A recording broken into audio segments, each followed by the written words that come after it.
One day, you'll stand in a hospital hallway, holding a receipt for $4, and it will matter more to you than anything you bought all week. You don't know that yet. Right now, you're just staring at a lawyer's email, rereading the same sentence for the fourth time. Day 1. The call. The email says a man named Walter Kessler has left you $1 million. You've never met a Walter Kessler in your life. The lawyer, a tired-sounding woman named Reyes, confirms it isn't a scam on the second phone call, then reads you the actual condition. You have 7 days to spend every dollar on anything for anyone, however you want. Whatever's left at midnight on day 7 reverts to his estate. Not donated, not saved for you. Gone, like it was never yours. You ask who Walter Kessler was. Reyes says only that he specified this exact arrangement in his will for reasons his estate isn't authorized to explain. You hang up and sit on your kitchen floor for 11 minutes, laughing because it's the only response your body has ready. Then you call your mother, and you get through the words $1 million before she makes you say the whole sentence again slower, like maybe you misheard a smaller number.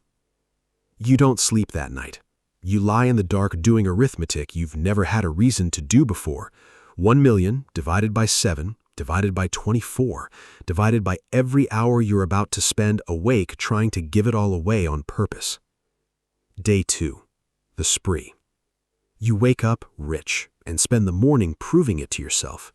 A new car, paid in full, no financing, just a wire transfer and a set of keys handed over by a salesman who keeps calling you sir like the word tastes strange in his mouth.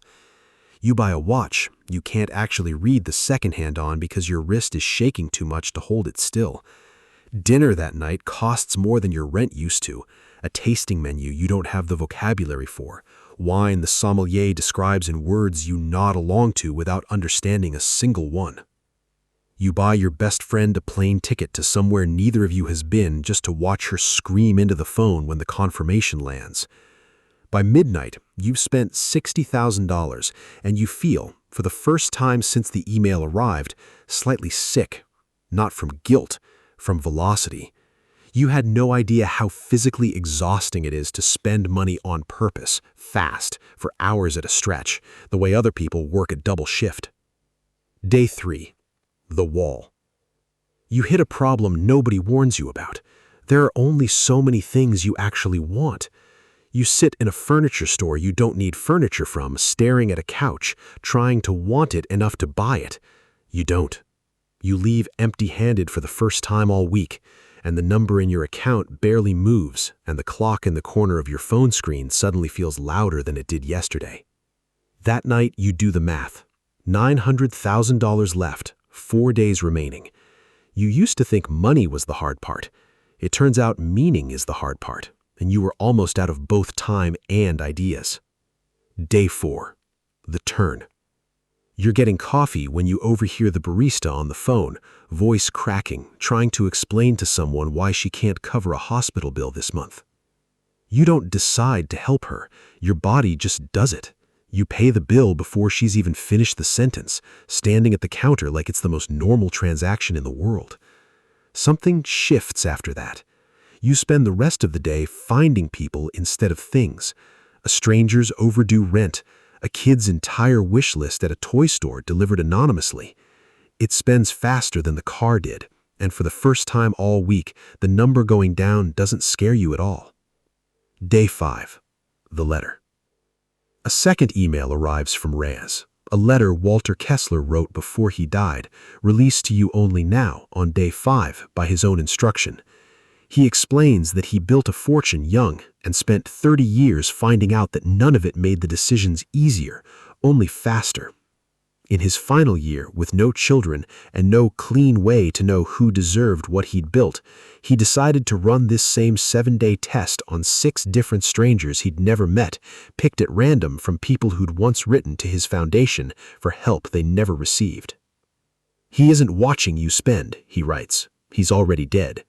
But he wanted at least once to know what a person does with an impossible amount of money and an impossible amount of pressure when no one is grading them at all. He writes that he spent his own fortune for 30 years being graded by everyone, shareholders, reporters, his own reflection, and never once got to see what he'd choose if the grading simply stopped. The last line of the letter isn't really addressed to you. It just says, "I hope whoever you turned out to be surprised you." You read it twice.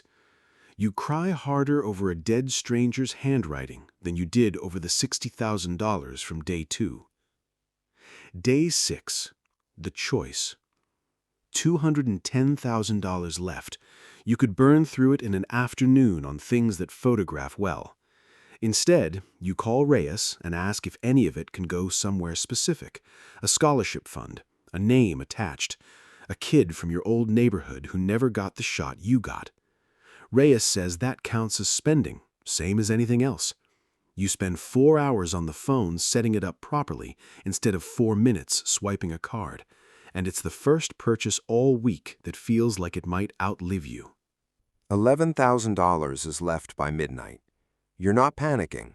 You're doing math on scraps now, on purpose, the way people do when the amount finally matches how much they actually think about each dollar. Day 7, the deadline. You wake up with under 3 hours left and $11,000 still sitting in an account that stops being yours at midnight. You don't spend it on yourself. You drive to the hospital where the barista's bill got paid 3 days ago and ask a nurse, plainly, who on this floor needs help nobody's coming to give them. She hands you a name and a room number written on the back of a coffee receipt, because that's the only paper either of you has on hand. You never learn much about the man in that bed, except that his daughter has been sleeping in a chair beside him for 11 days straight, wearing the same gray sweatshirt each time you glimpse her through the door. You cover what insurance won't, quietly, through a billing office that doesn't ask why, and you're back in your car with $4.12 left in the account when midnight arrives and takes it, the way Walter Kessler always said it would. You don't feel the number disappear. You're too busy watching, from the parking lot, a woman in a gray sweatshirt find out secondhand that a stranger she'll never meet just bought her a few more nights of sleep. You keep the last receipt, $4, a parking garage, the most expensive $4 you'll ever pay in your life, worth every fraction of a cent. Epilogue. The car from day 2 is still in your garage. You drive it sometimes. You think about the couch you didn't buy more than you think about anything you did. Reyes calls once more later to tell Walter Kessler's foundation is opening permanently, funded by what the other 5 strangers spent theirs on too, and that the board wants to know if you'd help decide who gets funded next. You say yes before she finishes the question. Somewhere tonight, a lawyer named Reyes is dialing the 7th number nobody's met yet, about to read them a condition they won't believe until the money actually lands. The cycle continues.